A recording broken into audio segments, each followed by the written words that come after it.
যোৰহাট জিলা অবিচি সংঘৰ সংবাদমেল সম্বোধন। উল্লেখযোগ্য যে অন্যান্য পিছপৰা শ্ৰেণীৰ অন্তৰ্গত লোকসকলৰ জ্বলন্ত সমস্যাসমূহৰ সমাধানৰ দাবীত লগতে অৰ্থনৈতিক, সামাজিক তথা ৰাজনৈতিক অধিকাৰৰ বিভিন্ন বিষয়ত যোৰহাট জিলা অবিচি সংঘৰ দৃষ্টিভংগী ৰাইজক জ্ঞাত কৰাৰ উদ্দেশ্যে এখনি সংবাদমেলৰ আয়োজন কৰে যোৰহাট জিলা অবিচি সংঘৰ দ্বাৰা। উক্ত সংবাদমেলখনি যোৰহাটৰ জয় ভৱনৰ প্ৰেক্ষাগৃহত অনুষ্ঠিত কৰা হয়। যোৰহাট জিলা অবিচি সংঘৰ পৰা আপোনালোক সকলোকে আমি আমাৰ ইয়ালৈ আদৰণি জনাইছোঁ। আমি এটা কথা আপোনালোকে সকলোৱে অনুভৱ কৰিব পাৰিছে যে আমাৰ যিটো কাষ্ট চেঞ্চাছ হ'ব লাগে, সেই কাষ্ট চেঞ্চাছটোত একেবাৰে শেহতীয়াভাৱে 1890 চনতে কাষ্ট চেঞ্চাছ হৈছিল আৰু বৰ্তমানলৈকে এতিয়া কাষ্ট চেঞ্চাছ হোৱা নাই। বৰ্তমান চৰকাৰে মানে এই যিটো নতুনকৈ যিটো লোকপিয়ল হ'ব, তাতে অৰ্থনৈতিক যিটো মানে গণনা হ'ব, তাৰ লগতে কাষ্ট চেঞ্চাছ কৰিব বুলি কৈছে। আমি যদি তুলনামূলকভাৱে চিন্তা কৰি চাওঁ, যেতিয়া গোটেই ভাৰতবৰ্ষত প্ৰায় 3743টা অন্যান্য পিছপৰা সম্প্ৰদায়ৰ লোক আছে।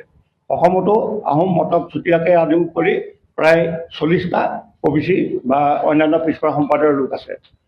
চৰকাৰে যিখন এতিয়ালৈকে যিখিনি তথ্য উলিয়াইছে 2011 চনত শতকৰা 25.23% মানুহে অন্ততঃ অবিচিৰ জনসংখ্যা বুলি তেওঁলোকে স্বীকৃতি দিছে।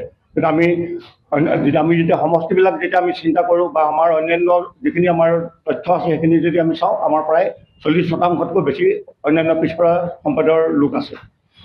আমি সংবিধানে যিটো আমাক অধিকাৰ দিছিল যে শতকৰা 27% অন্যান্য পিছপৰা সম্প্ৰদায়ৰ লোকৰ কাৰণে সংৰক্ষিত হ'ব। চাকৰি বাকৰিৰ ক্ষেত্ৰতে হওক, পঢ়া শুনাৰ ক্ষেত্ৰতে হওক বা অন্যান্য যিবিলাক ক্ষেত্ৰত আছে এইবিলাকতে তেওঁলোকে সংৰক্ষণটো পাব লাগিছিলে।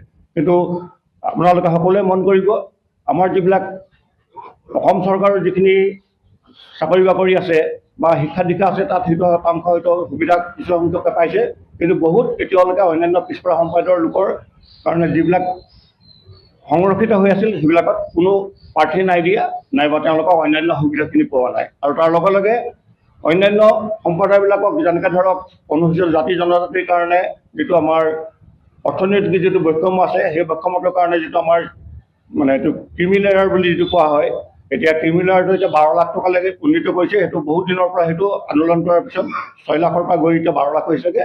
কিন্তু যিটো এই ক্ৰিমি লেয়াৰৰ যিটো কথা, সেই কথাটো আমি অকল অন্যান্য পিছপৰা জাতি বা অবিচিৰ ক্ষেত্ৰতে আমি সেইটো প্ৰযোজ্য হোৱা দেখা পোৱা যায়।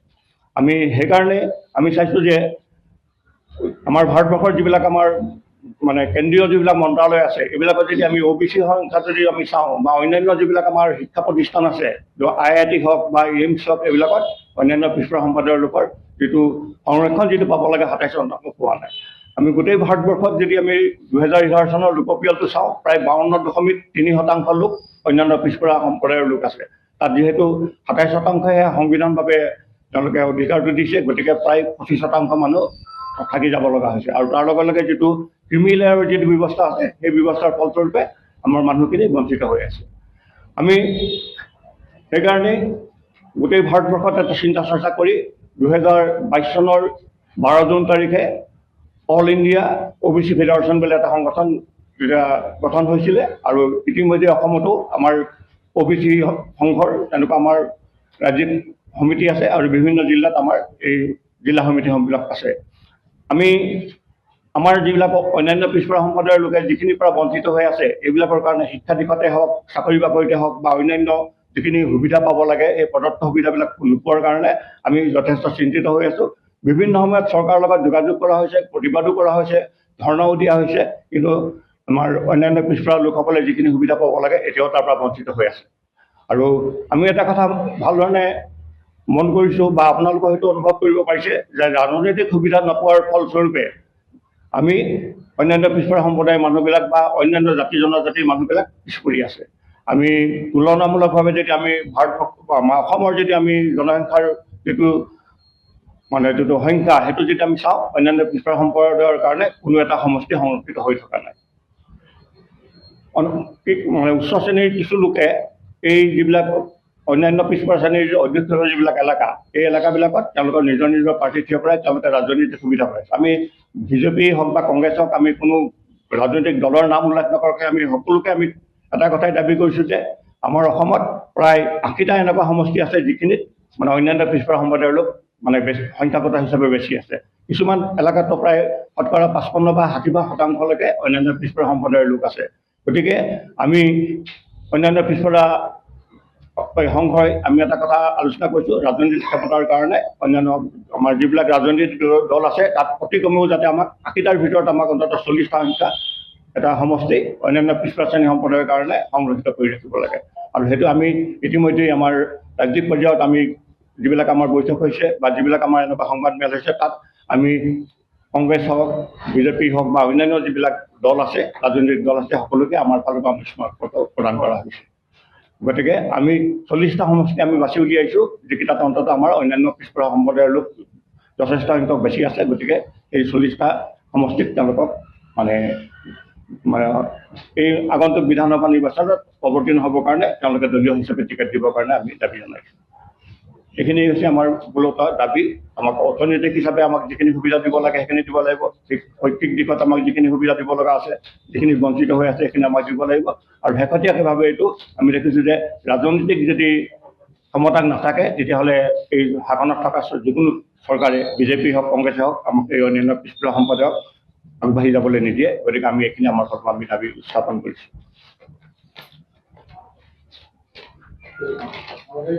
কেণ্ডিডেট মানে কনফাৰ্ম হোৱা নাই, তেওঁলোকে ভিতৰি কৰি আছে এই কথাটো, কিন্তু তেওঁলোকক আমি বাৰে বাৰে আমি দাবী কৰিছোঁ। আৰু আমাৰ অন্যান্য পিছপৰা সম্প্ৰদায়ৰ যিকেইটা আমাৰ সংগঠন আছে, আমি গোটেইখিনিৰ লগত আমাৰ আলোচনা হৈছে। আমাৰ যিটো 40টামান সংগঠন আছে তাত কেইটামান সংগঠনৰ কম সংখ্যক মানুহ আছে, কিন্তু আমাৰ আহোম হওক, চুতীয়া হওক বা এনেকুৱা মৰাণ মটক হওক বা আদিবাসীসকলৰ হওক, কোচ ৰাজবংশীসকলৰ আমাৰ এইখিনিত আমাৰ যিবিলাকত আমাৰ ডমিনেঞ্চ আছে, য'ত আমাৰ সংখ্যা অধিক, সেইবিলাকত আমাৰ নিজাববীয়াকৈ মানে প্ৰাৰ্থী দিব লাগে, অন্যান্য সম্প্ৰদায়ৰ প্ৰাৰ্থী দিব লাগে। নিশ্চয় থাকিব, কাৰণ এতিয়া আমি প্ৰয়োজন ভিত্তিত তেনেকুৱালৈকে এটা গৈছে, যদি তেনেকুৱা তেওঁলোকে নিদিয়ে অন্ততঃ যিকোনো আমি দাবী কৰি আছোঁ বা আমি আবেদন নিবেদন কৰি আছোঁ, যদি নথকা হয় তেতিয়াহ'লে হয়তো অন্যান্য পিছপৰা এই যিটো আমাৰ 40টা যিটো আমাৰ জাতি জনগোষ্ঠী আছে অন্যান্য পিছপৰা সম্প্ৰদায়ৰ, তেওঁলোকে হয়তো নিজাববীয়াকৈ হয়তো প্ৰাৰ্থী থিয় কৰাবৰ কাৰণে মানে এটা চিন্তা চৰ্চা কৰি আছে।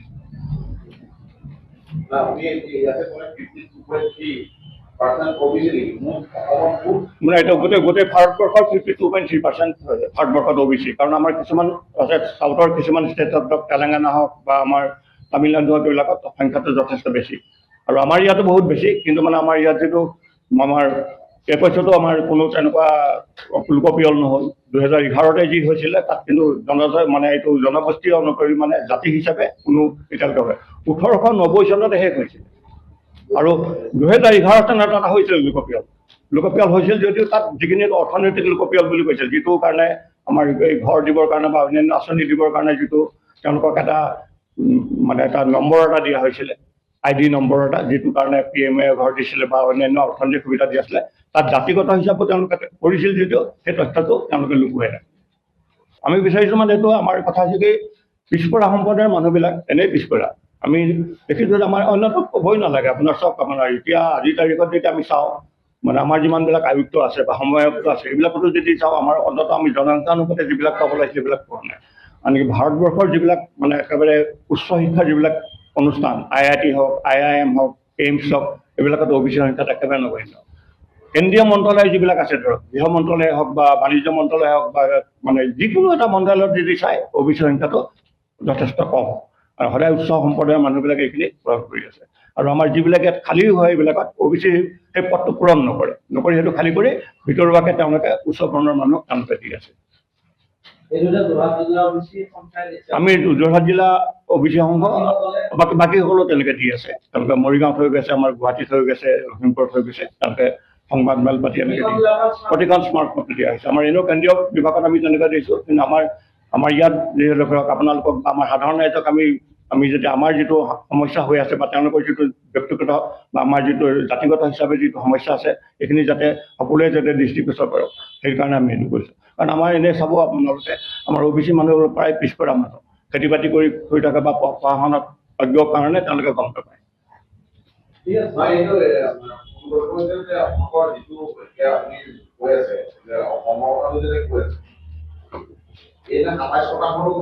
হয়,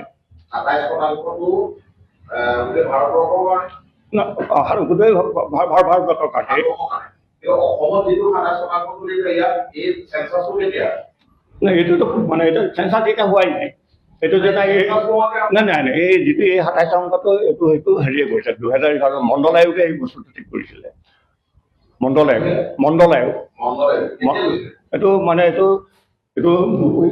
1990 চনত কৰিছিলে আৰু 2011 চনত মানে তেওঁলোকে এইবিলাক কিছুমান ৰাজ্যত এইটো তেওঁলোকে বিধিগত হিচাপে কৰিছে আৰু কিছুমান ৰাজ্যততো এতিয়া এই শতাংশটো তেওঁলোকে বৃদ্ধি কৰিবৰ কাৰণে কৈছে এইটো OBC অসমত যিটো চলি আছে সেইটো পুৰণা মন্ত্ৰী চলি আছে 1990 চনৰ বৰ্তমানে চলি আছে চেন্সাছ হোৱা নাই তাৰপিছত চেঞ্চাছ হোৱা নাই চৰকাৰীভাৱে দিয়া নাই যিটো দিছিলে আৰু মানে গোটেইখিনি মানে তেওঁলোকে মানুহবিলাকে পোৱাৰ পৰা বঞ্চিত হৈ আছে শ্ৰীমন্ত মাধৱ বৰুৱাৰ ৰিপৰ্ট নিউজ নাও।